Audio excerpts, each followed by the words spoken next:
Why have you said in this white paper that an independent Scotland will keep the pound? Have you had assurances from the Treasury? Listening to Alistair Darling, nothing could be further from their mind than giving an assurance that they would be happy for you to keep the pound and yet have complete fiscal independence while Scottish banks are underwritten in London. You don't have that guarantee.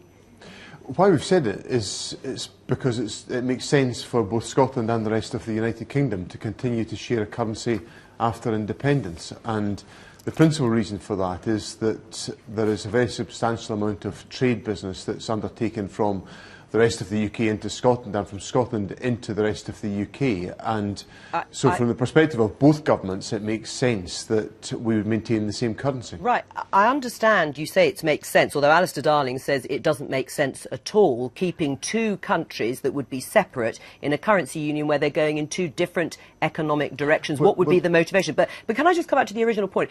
It may make sense in your mind, but you haven't had a guarantee. You cannot say categorically, as you said in that white paper, Scotland will keep the pound, can you? Well, we make it clear in the white paper that there are certain issues that will require agreement and consent with the United Kingdom government and other bodies. So they may keep, Scotland may keep the pound if it's independent. And it's very clearly set out in the document to that effect. And you've just made a point to me about Alistair Darling's position. Alistair Darling some months ago said that a currency union between Scotland and the rest of the UK as part of a sterling zone would be logical and desirable. So I really think that what we're seeing evidence of today is the other side of the argument just really kind of lashing out on different questions when we've published a very comprehensive guide as to how Scotland can become an independent country. We've gone into extraordinary detail in answering the questions that Alistair Darling and many others have suggested we need to answer to make sure we can have a properly informed and sensible debate about realising the aspirations of an independent country. All right, so, as you say, you've got to get assurances. There are caveats about keeping the pound. You say you've answered all the questions, except Alistair Darling and others, even some of the independent commentators, say that there's been a sort of recycling of substantial arguments here, because you haven't said what your plan will be, plan B will be, if you're not allowed to keep the pound.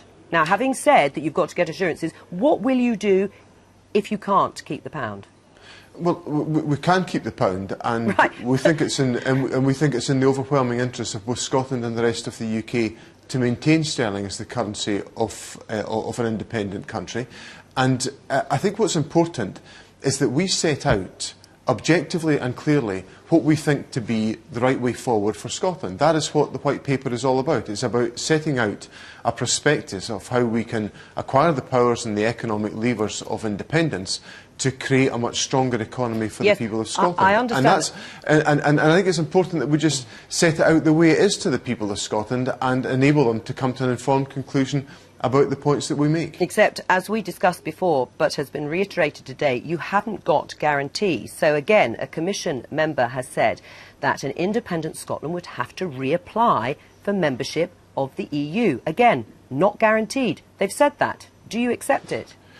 What we accept is that the terms of Scotland's membership of the European Union would have to be agreed as part of the continuity of effect provisions under Article 48 of the EU Treaty. Now, what that's a recognition of and is taking that on the euro as the currency. No, that's not, because what taking on the euro as a currency involves, at the first stage in the process, a voluntary act by any member state, which is to join the exchange rate mechanism. And an independent Scotland would not be accepting that. We would not be undertaking that step. So what we are setting out in the paper is the means by which Scotland can move from the position of being a current existing member of the European Union as part of the United Kingdom, and how that can be our status through continuity of effect can become that of an independent member state. But that's not the view of the Commission, John Swinney, and it is they with whom you'll be negotiating, and nor is it guaranteed that you would get an opt-out from the euro. So again, you would need assurances. There are no guarantees, and at the moment you stand at odds with the Treasury and the pound, and you stand at odds with the view of the Commission over Scotland's membership of the European Union.